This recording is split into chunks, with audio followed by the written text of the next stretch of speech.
विश्वविख्यात ज्ञान और मोक्ष के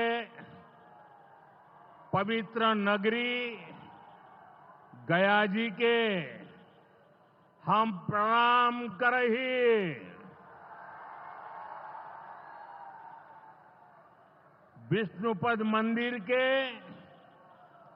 ई गौरवशाली भूमि पर अपने सबके अभिनंदन करत ही बिहार के राज्यपाल आरिफ मोहम्मद खान जी, यहां के लोकप्रिय मुख्यमंत्री नीतीश कुमार जी, केंद्रीय मंत्रिमंडल के मेरे सहयोगी जीतन राम मांझी जी, राजीव रंजन सिंह, चिराग पासवान जी, रामनाथ ठाकुर जी, नित्यानंद राय जी, सतीश चंद्र दुबे जी, राजभूषण चौधरी जी, डिप्टी सीएम सम्राट चौधरी जी, विजय कुमार सिन्हा जी, बिहार सरकार के मंत्रीगण, संसद में मेरे साथी उपेंद्र कुशवाहा जी, अन्य सांसदगण और बिहार के मेरे प्यारे भाइयों और बहनों, गया जी की ये धरती अध्यात्म और शांति की धरती है। ये भगवान बुद्ध को बोध कराने वाली पावन भूमि है। गया जी की आध्यात्मिक और सांस्कृतिक विरासत बहुत प्राचीन है, बहुत समृद्ध है।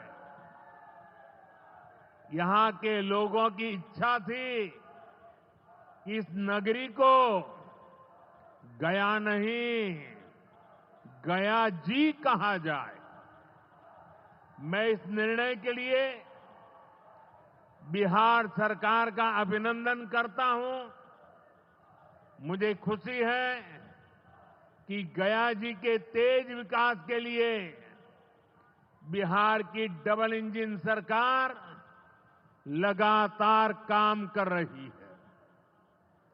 भाइयों बहनों, आज भी गया जी की पावन भूमि से एक ही दिन में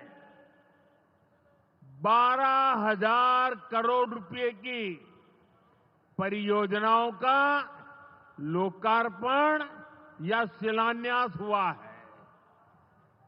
इनमें ऊर्जा, स्वास्थ्य और शहरी विकास के जुड़े कई बड़े प्रोजेक्ट्स हैं। इनसे बिहार के उद्योगों को ताकत मिलेगी और युवाओं के लिए रोजगार के नए अवसर भी बनेंगे। मैं इन परियोजनाओं के लिए बिहार के लोगों को बधाई देता हूं। बिहार में बेहतर स्वास्थ्य सुविधाओं के लिए आज यहां हॉस्पिटल और रिसर्च सेंटर का उद्घाटन भी हुआ है। अब बिहार के लोगों को कैंसर के इलाज के लिए एक और सुविधा मिल गई है। साथियों, गरीब के जीवन से मुश्किलें दूर करना, महिलाओं के जीवन को आसान बनाना मुझे जनता जनार्दन का सेवक बनकर यही काम करने में सबसे ज्यादा खुशहाली होती है। जैसे गरीब को पक्का घर देना, साथियों, मेरा एक बड़ा संकल्प है। जब तक हर जरूरतमंद को पक्का घर नहीं मिल जाता, मोदी चैन से नहीं बैठेगा।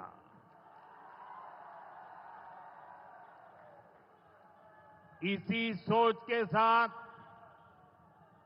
पिछले 11 साल में 4 करोड़ से अधिक गरीबों को पक्के घर बनाकर दे दिए गए। अकेले हमारे बिहार में 38 लाख से अधिक आवास बनाए गए।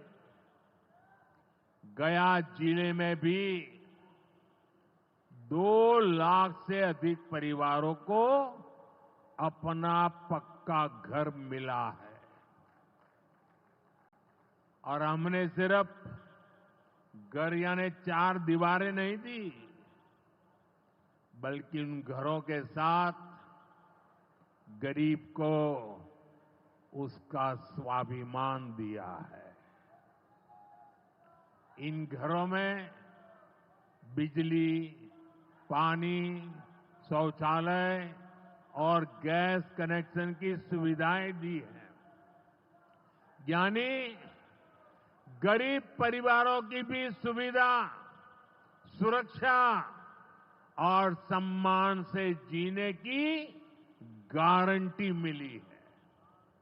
साथियों, आज इसी सिलसिले को आगे बढ़ाते हुए बिहार के मगध क्षेत्र के 16,000 से ज्यादा परिवारों को अपना पक्का घर दिया है। यानी इस बार इन परिवारों में दिवाली और छठ पूजा की रौनक और ज्यादा होगी। मैं अपना घर पाने वाले सभी लाभार्थी परिवारों को बहुत बहुत बधाई देता हूं। और जो लोग अब भी पीएम आवास योजना के लाभ से छूट गए हैं, मैं उन्हें विश्वास दिलाता हूं कि पीएम आवास का अभियान तब तक जारी रहेगा जब तक हर गरीब को अपना पक्का घर नहीं मिल जाता। साथियों, बिहार चंद्रगुप्त मौर्य और चाणक्य की धरती है। जब जब किसी दुश्मन ने भारत को चुनौती दी है, बिहार देश की ढाल बनकर खड़ा हुआ है। बिहार की धरती पर लिया हुआ और संकल्प, ये धरती की ताकत है।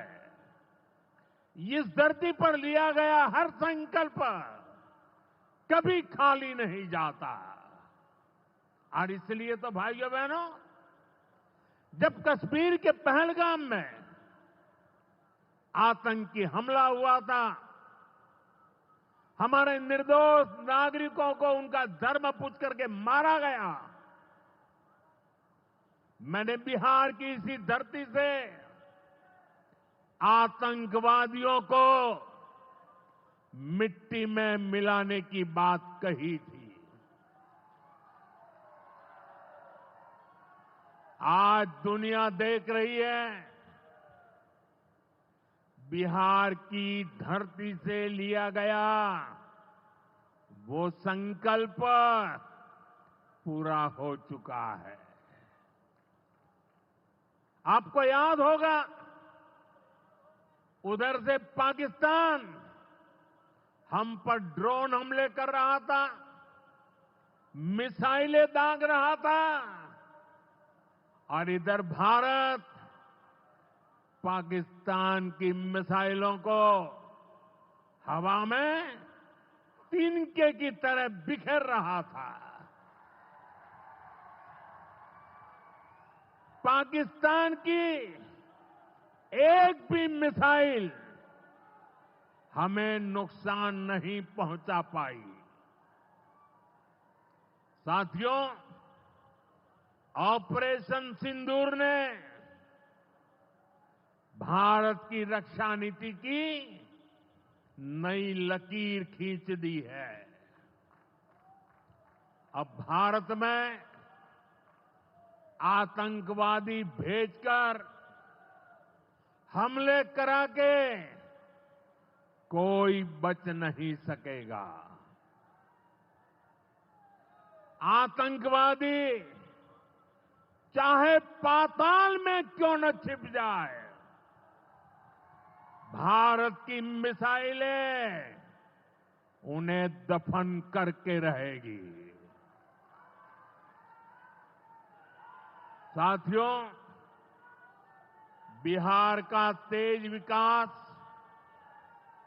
केंद्र की एनडीए सरकार की बहुत बड़ी प्राथमिकता है। इसलिए आज बिहार चौतरफा विकास के रास्ते पर आगे बढ़ रहा है। बीते वर्षों में पुरानी समस्याओं के समाधान तलाशे गए हैं और नई प्रगति के रास्ते भी बनाए गए हैं। आप याद करिए, लालटेन राज में यहां कैसी दुर्दशा थी। लालटेन राज में एक क्षेत्र लाल आतंक से जकड़ा हुआ था। माओवादियों की वजह से शाम के बाद कहीं आना जाना मुश्किल था। गया जी जैसे शहर लालटेन राज में अंधेरे में डूबे रहते थे। हजारों गांव ऐसे थे जहां बिजली के खंभे तक नहीं पहुंचे थे। लालटेन वालों ने पूरे बिहार के भविष्य को अंधेरे में धकेल दिया था। न शिक्षा थी, न रोजगार था। बिहार की कितनी पीढ़ियों को इन लोगों ने बिहार से पलायन के लिए मजबूर कर दिया था। साथियों, बिहार के लोगों को आरजेडी और उनके साथी सिर्फ अपना वोट बैंक मानते हैं। उन्हें गरीब के सुख दुख, गरीब के मान सम्मान से कोई मतलब नहीं है। आपको याद होगा, कांग्रेस के एक मुख्यमंत्री ने मंच से कह दिया था कि अपने राज्य में बिहार के लोगों को घुसने नहीं देंगे। बिहार के लोगों से कांग्रेस की इतनी नफरत, बिहार के लोगों के प्रति इतनी घृणा, और कोई भूल नहीं सकता। कांग्रेस का बिहार के लोगों के प्रति जो दुर्व्यवहार देखने के बाद भी यहां आरजेडी वाले गहरी नींद में सोए पड़े थे। भाइयों बहनों, बिहार की एनडीए सरकार कांग्रेस और इंडी गठबंधन वालों के इस नफरती अभियान का जवाब दे रही है। बिहार के बेटे बेटी को यहीं पर रोजगार मिले, सम्मान की जिंदगी मिले, मां बाप की वो देखभाल कर सके, इसी सोच के साथ हम काम कर रहे हैं। अब बिहार में बड़े बड़े प्रोजेक्ट बन रहे हैं। गयाजी जिले के डोभी में बिहार का सबसे बड़ा इंडस्ट्रियल एरिया तैयार हो रहा है। गयाजी में एक टेक्नोलॉजी सेंटर की स्थापना भी की जा रही है। आज ही यहां बक्सर थर्मल प्लांट का, पावर प्लांट का शुभारंभ भी हुआ है।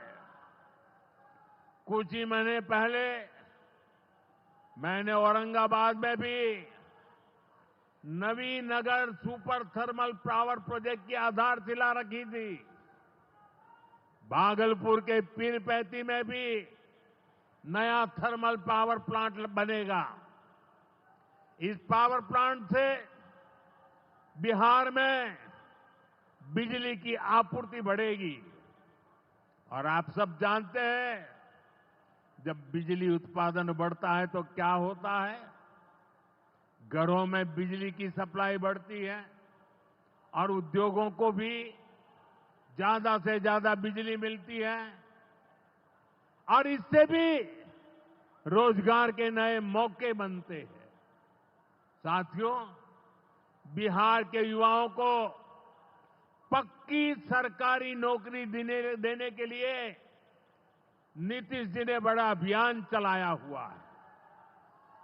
ये नीतीश जी हैं, तभी यहां शिक्षकों की भर्ती भी पूरी पारदर्शिता से हुई। साथियों, यहां के नौजवानों को ज्यादा से ज्यादा संख्या में बिहार में ही रोजगार मिले, उन्हें नौकरी के लिए पलायन न करना पड़े, इसमें केंद्र सरकार की एक नई योजना से भी बहुत बड़ी मदद मिलने वाली है। अभी पिछले सप्ताह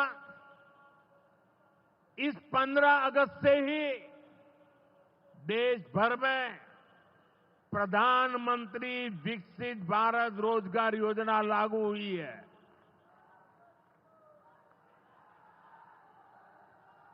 इसके तहत हमारे युवा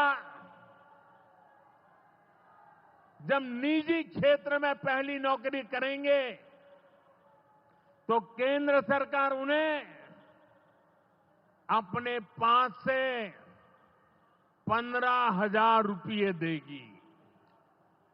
जो प्राइवेट कंपनियां युवाओं को रोजगार देगी, उन्हें भी अलग से पैसे सरकार देगी।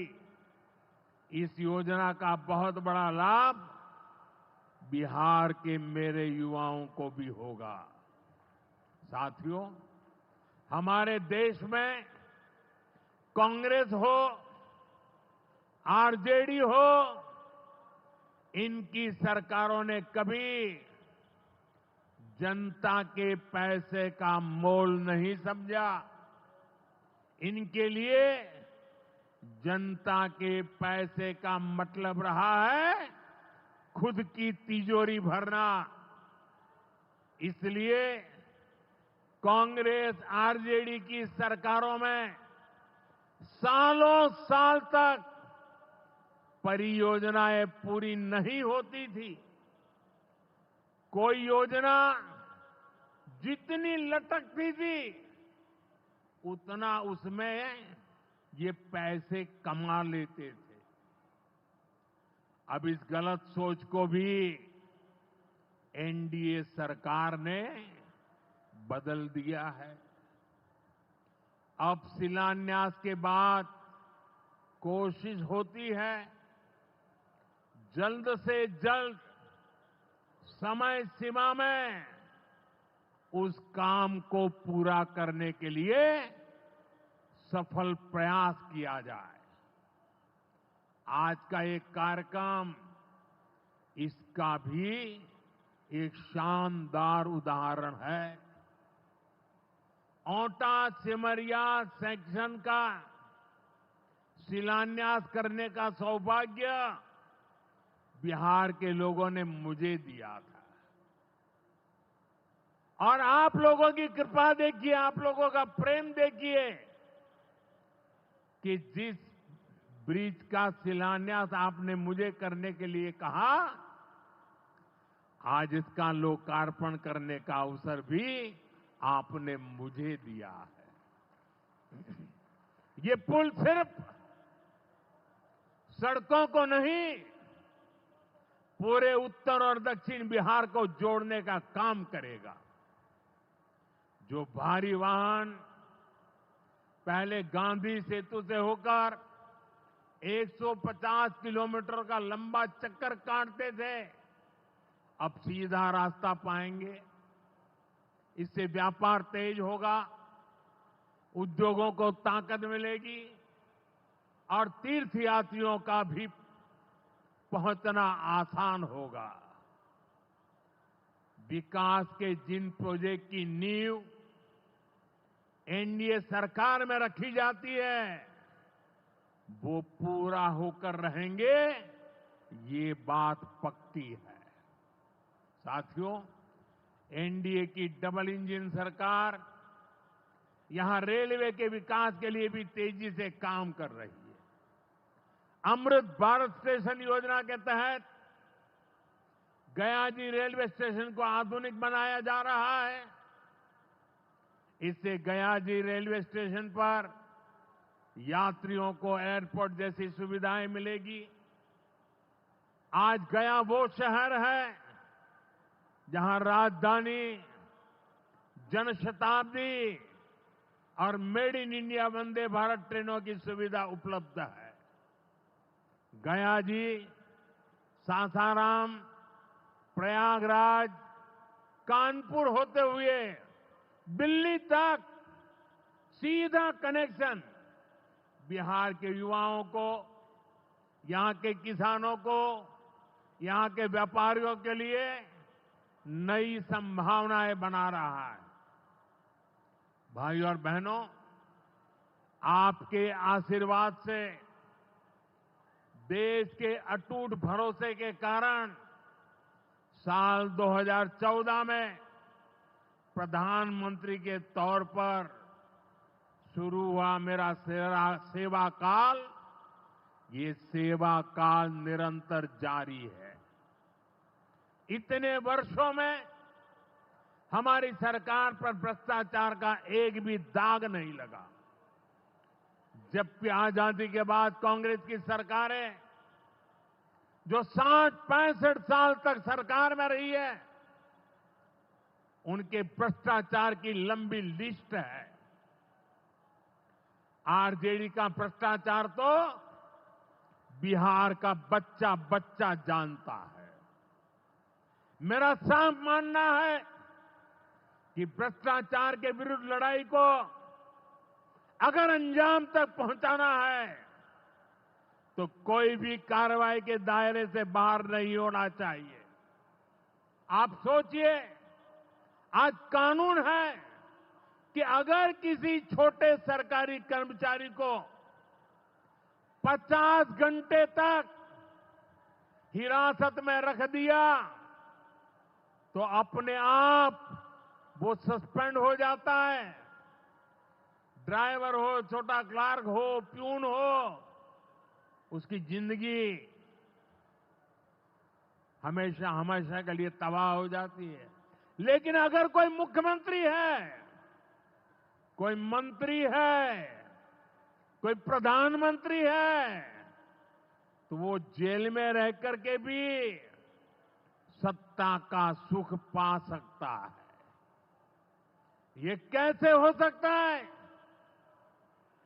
हमने कुछ समय पहले ही देखा है कि कैसे जेल से ही फाइलों पर साइन किए जा रहे थे, जेल से ही सरकारी आदेश निकाले जा रहे थे। नेताओं का अगर यही रवैया रहेगा तो ऐसे भ्रष्टाचार के विरुद्ध लड़ाई कैसे लड़ी जा सकती है। साथियों, संविधान हर जनप्रतिनिधि से ईमानदारी और पारदर्शिता की उम्मीद करता है। हम संविधान की मर्यादा को तार तार होते नहीं देख सकते। इसलिए एनडीए सरकार भ्रष्टाचार के खिलाफ एक ऐसा कानून लाई है जिसके दायरे में देश का प्रधानमंत्री भी है। इस कानून में मुख्यमंत्री और मंत्रियों को भी शामिल किया गया है। जब ये कानून बन जाएगा तो प्रधानमंत्री हो या मुख्यमंत्री या फिर कोई भी मंत्री, उसे गिरफ्तारी के 30 दिन के अंदर जमानत लेनी होगी और अगर जमानत नहीं मिली तो 31वें दिन उसे कुर्सी छोड़नी पड़ेगी।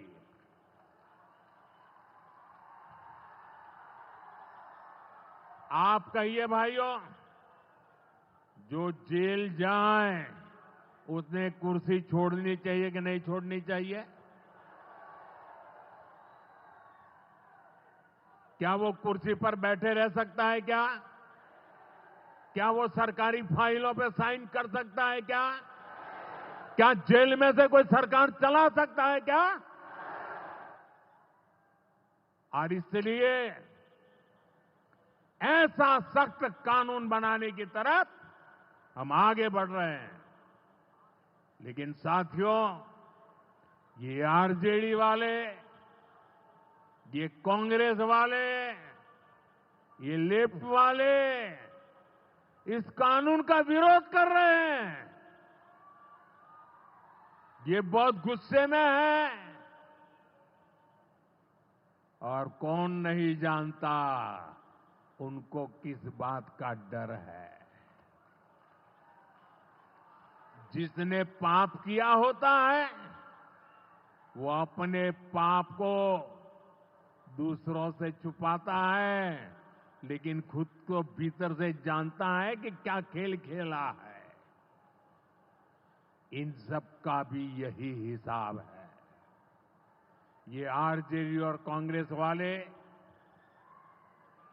कोई बेल पर बाहर है, कोई रेल के खेल में अदालत के चक्कर लगा रहा है, और जो जमानत पे बाहर घूम रहे हैं भी आज इस कानून का विरोध कर रहे हैं।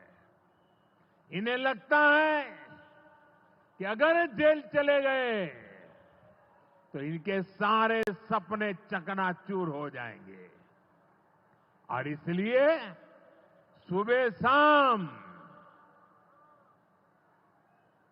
ये लोग मोदी को भांति भांति की गाली दे रहे हैं और इतने बौखलाए हुए हैं कि इस जनहित के कानून का विरोध कर रहे हैं। हमारे राजेंद्र बाबू, बाबा साहब आंबेडकर ने कभी सोचा भी नहीं था, कभी कल्पना भी नहीं की होगी कि सत्ता के भूखे लोग भ्रष्टाचार करेंगे और जेल जाने पर भी कुर्सी से चिपके रहेंगे। लेकिन अब भ्रष्टाचारी जेल भी जाएगा और उसकी कुर्सी भी जाएगी। भारत को भ्रष्टाचार से मुक्त होने का संकल्प देश के कोटि कोटि लोगों का है। ये संकल्प सिद्ध होकर रहेगा। साथियों, मैंने लाल किले से एक और खतरे की बात की है, और ये खतरा बिहार पर भी है, देश में घुसपैठियों की बढ़ती संख्या चिंता का विषय है। बिहार के सीमावर्ती जिलों में तेजी से डेमोग्राफी बदल रही है। इसलिए एनडीए सरकार ने तय किया है कि देश का भविष्य घुसपैठियों को नहीं तय करने देंगे। घुसपैठियों को बिहार के युवाओं के रोजगार नहीं छीनने देंगे। जिन सुविधाओं पर भारतीय लोगों का अधिकार है, उस पर घुसपैठियों को डाका नहीं डालने देंगे। इस खतरे से निपटने के लिए मैंने डेमोग्राफी मिशन शुरू करने की बात कही है। बहुत जल्द ये मिशन अपना काम शुरू करेगा। हम हर घुसपैठियों को देश से बाहर करके ही रहेंगे। आप मुझे बताइए, एक घुसपैठियों को निकालना चाहिए कि नहीं निकालना चाहिए? क्या ये घुसपैठिए आपका रोजगार छीनने आपको मंजूर है? एक घुसपैठिए आपकी जमीन पे कब्जा कर ले आपको मंजूर है? ये घुसपैठिए आपका हक छीन ले आपको मंजूर है? बिहार के आप सभी लोग देश के भीतर बैठे घुसपैठियों के समर्थकों से भी सावधान रहिए। जान जाइए कौन घुसपैठियों के साथ खड़ा है। कांग्रेस और आरजेडी जैसे दल बिहार के लोगों का हक छीनकर घुसपैठियों को देना चाहते हैं। तुष्टीकरण के लिए, वोट बैंक को बढ़ाने के लिए कांग्रेस आरजेडी वाले कुछ भी कर सकते हैं, कितने ही नीचे जा सकते हैं। इसलिए बिहार के लोगों को बहुत सतर्क रहना है। साथियों, हमें हमारे बिहार को कांग्रेस आरजेडी की बुरी नजर से बचाकर रखना है। बिहार के लिए ये समय बहुत अहम है। बिहार के युवाओं के सपने पूरे हो, बिहार के लोगों की आकांक्षाओं को नई उड़ान मिले, इसके लिए केंद्र सरकार और नीतीश जी के साथ हम कंधे से कंधा मिलाकर बिहार के कल्याण के लिए काम कर रहे हैं। बिहार में विकास की गति बनी रहे, इसके लिए डबल इंजन की सरकार लगातार मेहनत कर रही है। आज के विकास प्रोजेक्ट इसी दिशा में महत्वपूर्ण कदम है। मैं एक बार फिर इन परियोजनाओं के लिए बिहार को बहुत बहुत बधाई देता हूं। मेरे साथ बोलिए, भारत माता की, भारत माता की, भारत माता की।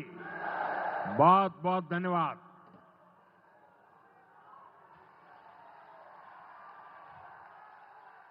आपके ओजस्वी उद्गारों के लिए हृदय से धन्यवाद मान्यवर। ऑपरेशन सिंदूर आपके साहसिक मार्गदर्शन में हमारी तीनों सेनाओं की त्रिशक्ति के पराक्रम की अभिव्यक्ति है। रुख मोड़ दिए तूफानों के, चट्टानों को धूल बनाया है। दुश्मन हमको ना भूलेगा, उसे ऐसा सबक सिखाया है। आपका हर शब्द राष्ट्र चेतना का उद्घोष है, राष्ट्र सर्वोपरि का संकल्प है। आपकी जीवन यात्रा मां भारती की ऐसी निष्ठावान सेवा है जो हर भारतवासी के लिए एक प्रेरणा है मान्यवर। स से स्वस्ति, स्वयं से पहले देश के आपके आदर्श आज भारत के विजय रथ को नई ऊर्जा से भर रहे हैं। आज आपने जिन परियोजनाओं का शिलान्यास एवं उद्घाटन किया वो बिहार के ऊर्जा, स्वास्थ्य, रेल